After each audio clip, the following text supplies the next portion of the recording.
सोने की कीमतें कम हो तो लोगों के चेहरे खिल उठते हैं। शादियों और त्योहारों का सीजन करीब हो तो सस्ता सोना जेब पर बोझ नहीं बढ़ाता। पिछले कुछ दिनों में सोने की कीमतों में आई बड़ी गिरावट लोगों को यही खुशनुमा एहसास दे रही है। MCX पर मंगलवार को 10 ग्राम सोने की कीमत 40,000 से नीचे आ गई। पिछले एक हफ्ते में सोने की कीमतों में करीब 2,000 रुपए प्रति 10 ग्राम की गिरावट आई है। 3 अगस्त को सोने का भाव करीब 48,000 था, जो मंगलवार को 46,000 से कम हो गया। इस वक्त सोने का भाव 4 महीने के निचले स्तर पर है। ये सोने में निवेश और ज्वेलरी खरीदने का सुनहरा मौका है। जिन लोगों के घरों में शादियां हैं, उनके लिए ये एक बड़ी खुशखबरी है। जो लोग त्योहारों पर सोना खरीदने की तैयारी में हैं, उन्हें सोने का भाव खुश होने की वजह दे रहा है। इंटरनेशनल मार्केट में सोने की कीमत में नरमी के चलते गोल्ड का भाव नीचे आया है। सोने के बायर के लिए अब काफ़ी खुशखबरी है, क्योंकि सोने के दाम 20% से ज़्यादा यहाँ पर गिर चुके हैं और ऊपरी स्तर से यहाँ पर सोने के दाम 50,000 से नीचे अब 45,000 की तरफ बढ़ते हुए जा रहे हैं। खास तौर से इसके पीछे की कई वजह हैं, जिनमें से एक खास वजह ये भी है कि यहाँ पर इस समय US का जो डेटा आया है उसने काफ़ी हद तक ये इंक्रीमेंट दिखाया है कि आगे आने वाले समय में ज़्यादा जल्दी ही इंटरेस्ट रेट इंक्रीज हो सकते हैं और यही डर अब सोने में दिखाई दे रहा है और इसी वजह से सोने के दामों में एक बड़ी गिरावट देखने को मिली है। पिछले साल कोरोना संकट की वजह से लोगों ने सोने में जमकर निवेश किया था। अगस्त 2020 में सोना 56,191 रुपए प्रति 10 ग्राम के उच्चतम स्तर पर पहुंच गया था, लेकिन अब यही सोना 46,000 से नीचे लुढ़क गया है। यानी सोना पिछले साल के सबसे ऊंचे भाव से 10,000 रुपए सस्ता हो चुका है।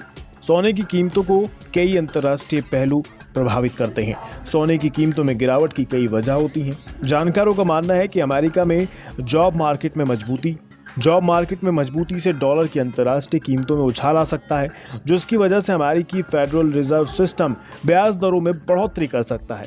ब्याज दरें बढ़ने से लोग सोने में कम निवेश करेंगे। निवेशक सोने से पैसा निकालकर इक्विटी में निवेश कर रहे हैं।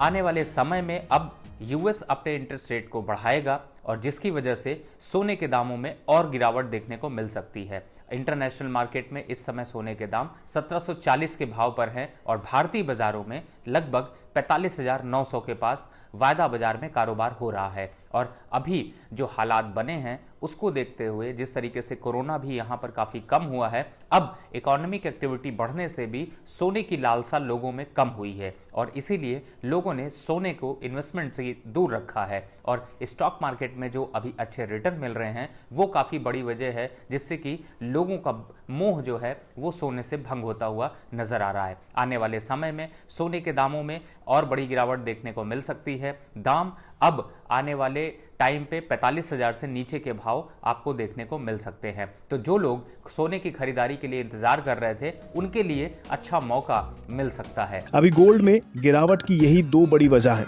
जानकारों का मानना है कि अभी सोना 46,000 से 48,000 के बीच रह सकता है।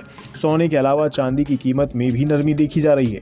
जानकारों को लगता है आने वाले वक्त में ब्याज दरों में बढ़ोतरी के आसार हैं और बॉन्ड्स में बेहतर रिटर्न मिलने की उम्मीद है। इसका असर सोने की कीमतों पर भी दिखेगा। लोग सोने में कम निवेश करेंगे तो सोने की कीमतें और नीचे आ सकती हैं। जाहिर है, निवेशकों के लिए सोने और चांदी की खरीदारी का बेहतरीन मौका है। कुछ देशों में आंशिक लॉकडाउन की वजह से भी सोने की कीमतों को रफ्तार नहीं मिल पा रही है। अंतर्राष्ट्रीय बाजार में सोना सस्ता होने से लंबे वक्त के निवेश के लिए ये एक अच्छा विकल्प है। भारत में अभी जो सोने की कीमत है वो 3 से 5 साल तक के निवेश के लिए फायदेमंद साबित हो सकती है। दुनिया के अलग अलग मुल्कों में करेंसी भले ही अलग हो, लेकिन सोना हर जगह निवेश और दौलत का सबसे भरोसेमंद साधन है। यही वजह है कि सोने में पूरी दुनिया की दिलचस्पी सदियों से बरकरार है।